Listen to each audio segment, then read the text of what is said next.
Coming up, sudden downpours in Kaohsiung leave residents in the mountains stranded. Tzu Chi is getting its instant rice ready to be shipped to Serbia to help stranded refugees. Welcome to DaAi Headlines. I'm Dennis Wu. Thank you for joining us.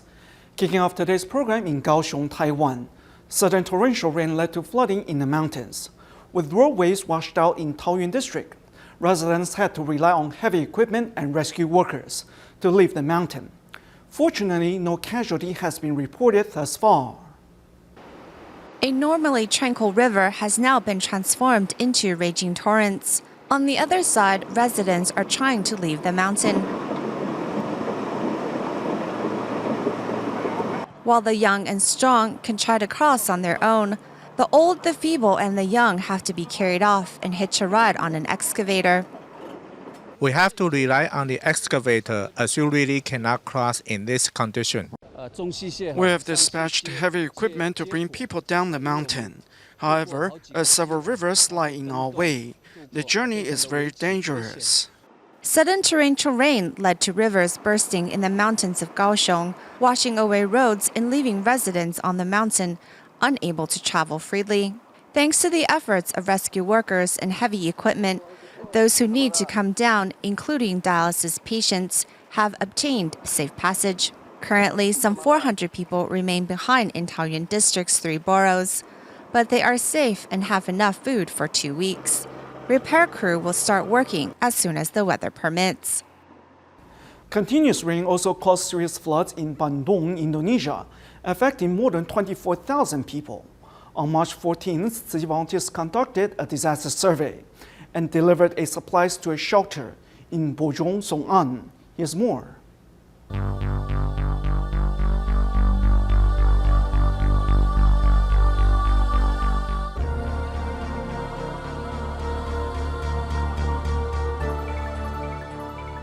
Around 430 families in Bojong have been forced to evacuate to temporary shelters.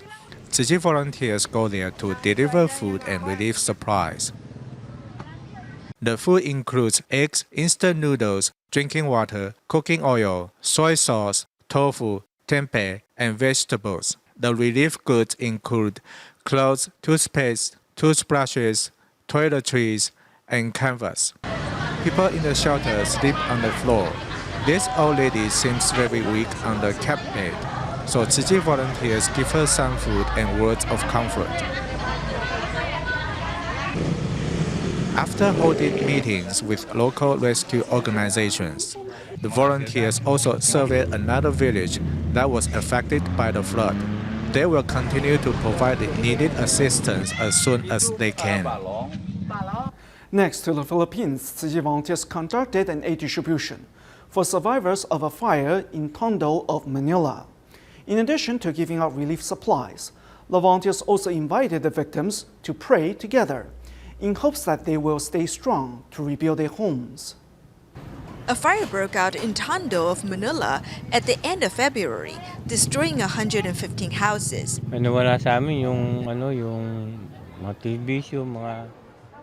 We lost everything, including the electrical appliances. We only have the clothes on our backs. My chest tightens when I think about our loss. I may not be able to rebuild this house.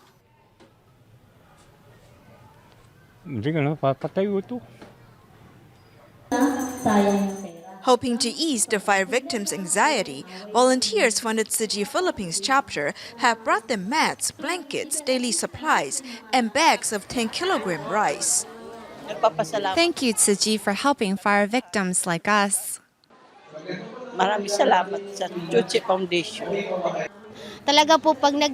Tzu Chi gave us practical supplies such as mats, blankets, and sleepers. Besides delivering relief items, the volunteers also bring the affected residents spiritual support through prayers, hoping to help them get through the days ahead.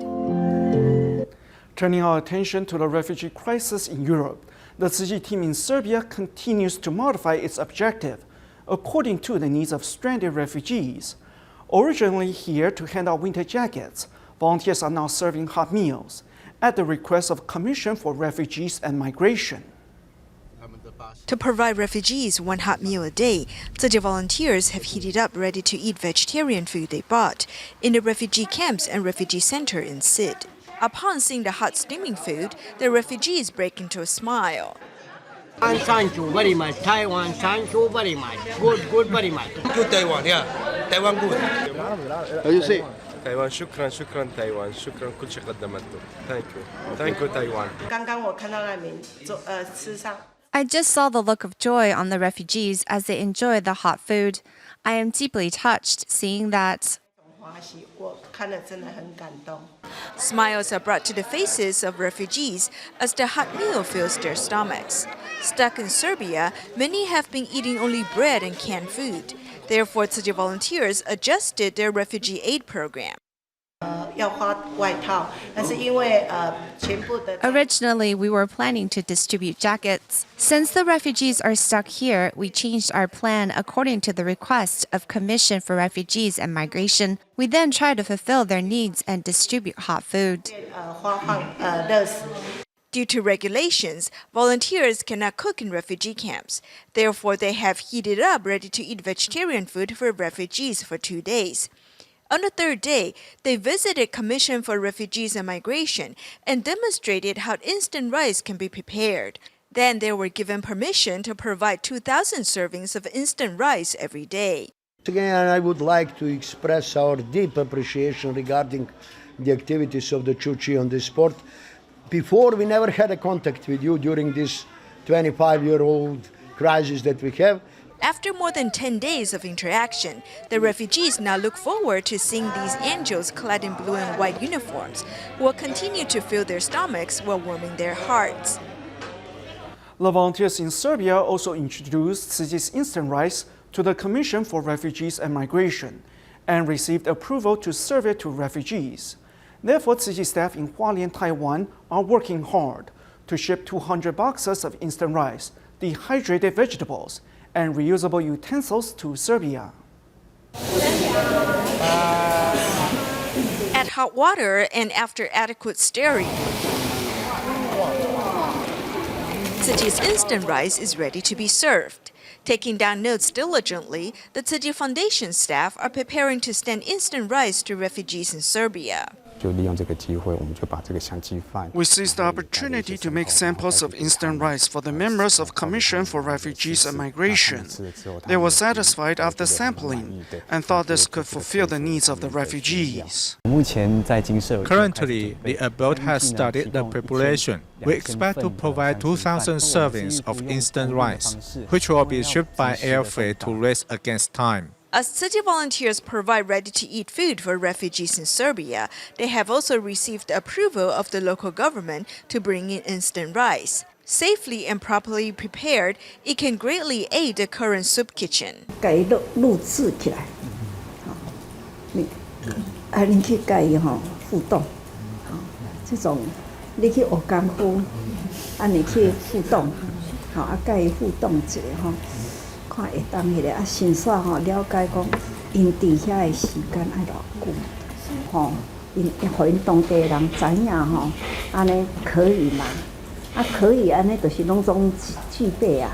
Ten kilograms of instant rice is about 100 servings.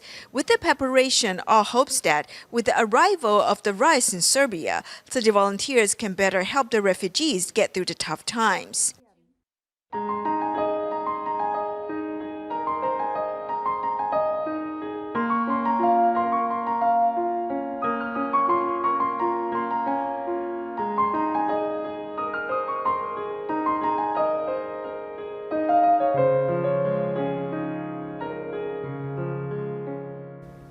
Now we go to Japan 5 years after the 9.0 magnitude earthquake struck Japan's northeastern coast on March 11, 2011. The tsunami that followed the quake was estimated to be 40.1 meters high and severely damaged coastlines of 3 prefectures, including Miyagi, Iwate, and Fukushima. After the devastation in Higashi-Matsushima City alone, over 1,000 people perished. Witnessing such catastrophe has left trauma in its wake for both adults as well as children. In this segment, we will meet some families who were deeply impacted by the 3/11 tsunami.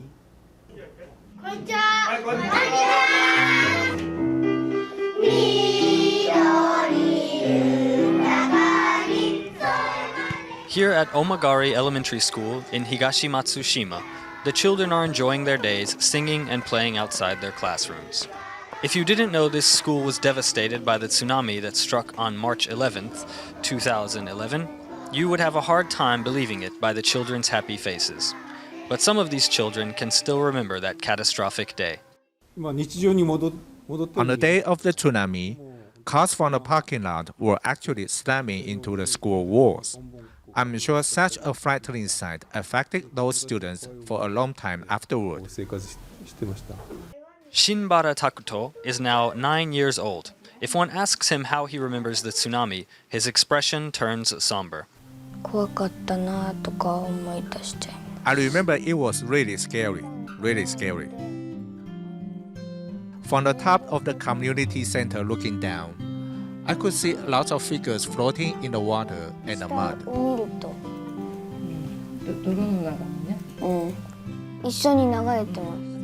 Even after 5 years and a return to a normal-paced life, the memories and anxiety from that day are still difficult to ease.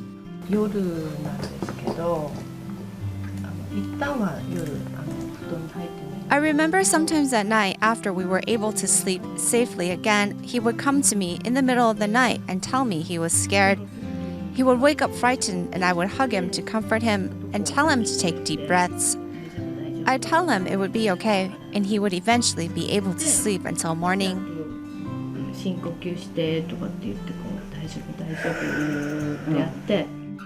With his mother's company, Takuto has been able to recover. However, some mothers will never have the chance to hold their children again. Ishinomaki City sits along the shore of the Kitakami River. The river is usually calm and bright as a mirror. However, on March 11, 2011, the river turned deadly for nearby students at Okawa Elementary. When the earthquake happened, the teachers and students were all at school. The local fire brigade said not to worry, that a tsunami wouldn't reach this area. They said, "Don't worry, it's okay." However, the height of the tsunami was equivalent to a 2-story building. When it struck Okawa Elementary, a total of 84 students and teachers were assembling on the playground. Everyone was lost, including Miss Zhang's daughter. Today, 5 years later, we accompany Miss Zhang to the school grounds. 这个就是我女儿她的教室，这个西热美院，这些都是他们学校的老师的同学。 The longing of parents for the children lost here at Okawa Elementary is evidenced by the flowers and incense left behind to honor them. 这个就是东京的雕刻家给孩子们雕刻，雕刻一个妈妈宝宝的孩子。 Miss Zhang will never be able to hold her daughter again, but this statue represents a silent guardian protecting the spirits of the children lost here.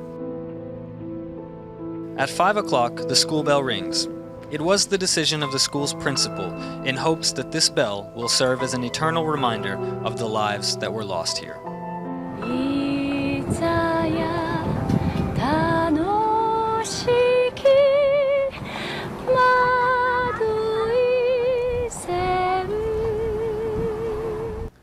Part of Tzu Chi's post-disaster recovery efforts include building homes for displaced disaster victims. As we find out in today's Tzu Chi 50th anniversary series, the Buddhist charity has built numerous homes in areas that were devastated by earthquakes, tsunamis, and floods, such as in Nepal in 1993, or Sri Lanka and Indonesia in 2004, in the aftermath of the Indian Ocean tsunami. We now revisit these communities built with love and see how life has been like for residents since moving in. Amongst greens and flowers, these residents live a comfortable life. Our residents will gather every Sunday to clean up the area.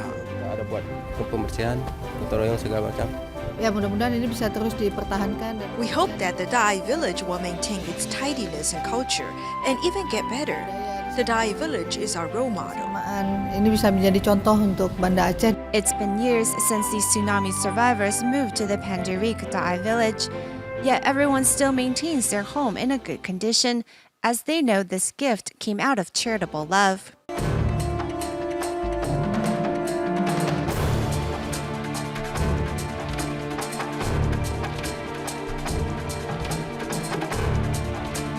The tsunami wave came at speeds similar to a flying jet, although there are some distances between one end of the Indian Ocean to the other.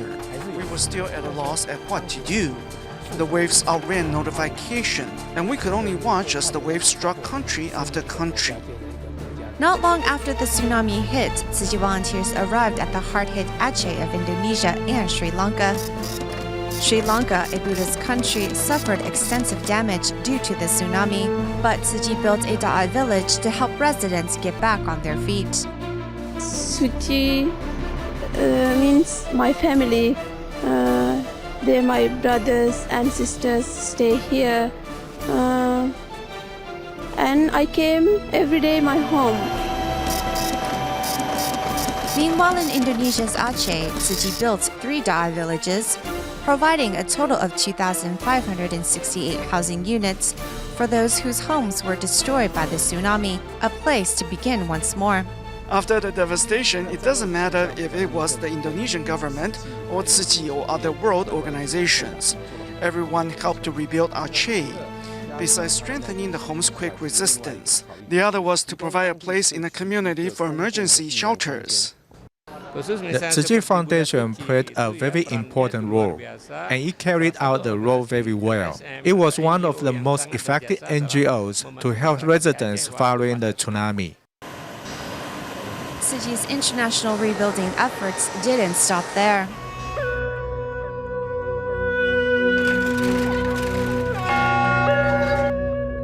Helping the worst-hit areas of Nepal, Tzu Chi built 1,800 DaAi homes.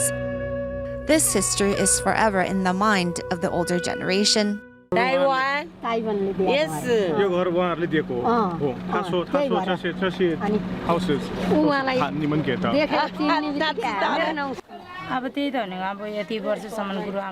After the flood 22 years ago, we have stayed safe. I would like to find out who built these homes for us. I would like to meet the person and tell them that we made it through these recent tremors safe and sound. Smiles are more vibrant than ever here at the DaAi village. Living inside their safe fortress, these disaster survivors have long dried their tears.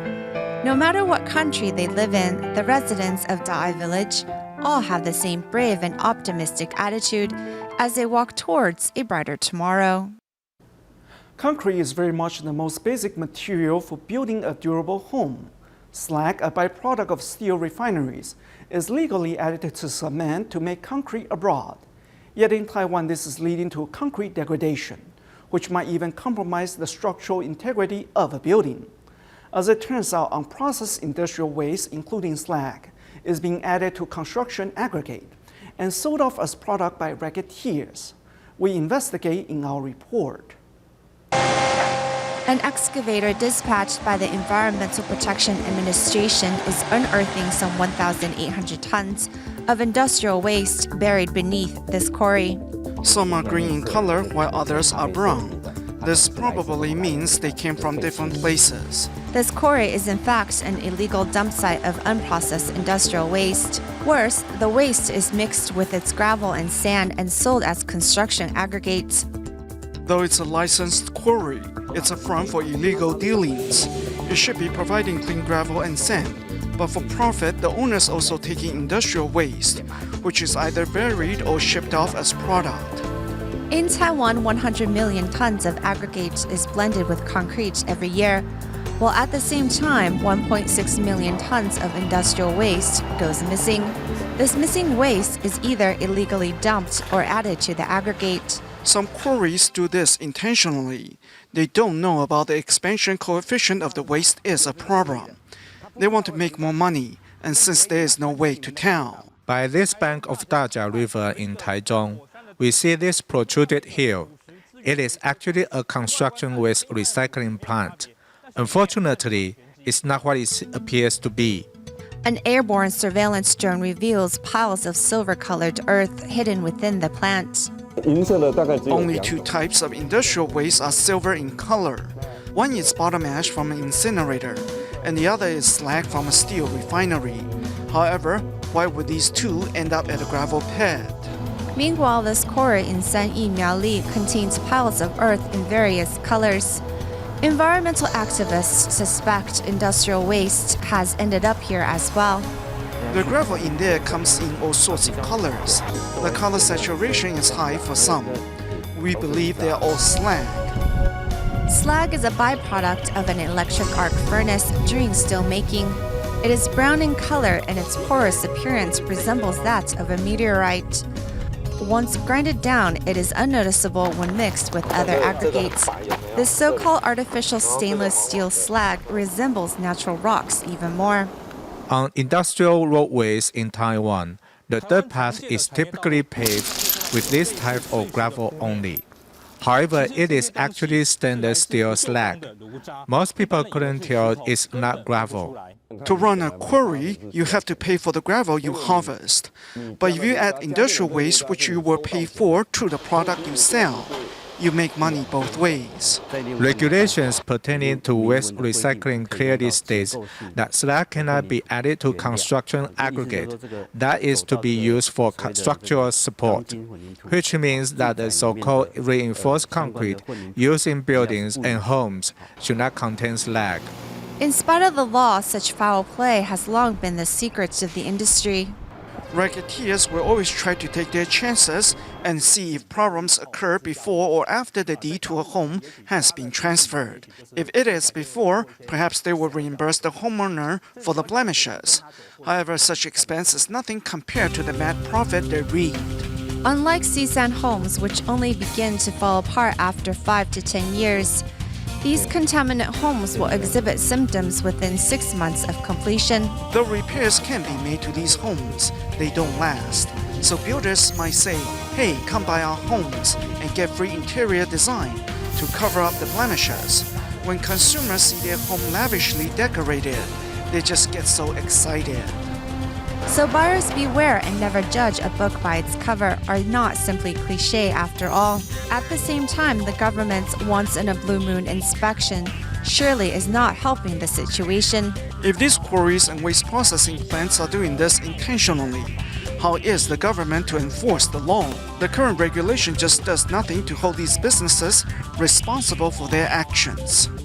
The government simply can't expect each company to discipline themselves. Only by placing control measures in place with constant monitoring by a neutral third party can truly bring an end to such business dealings that put people's lives and properties at risk. When Tzu Chi volunteers recently visited the Taichung Detention Center, they were surprised that detainees have taken their environmental message to heart and have created an array of props and instruments in order to perform a very special dragon dance. We join the performance at the end of today's program. Thank you for watching. Goodbye.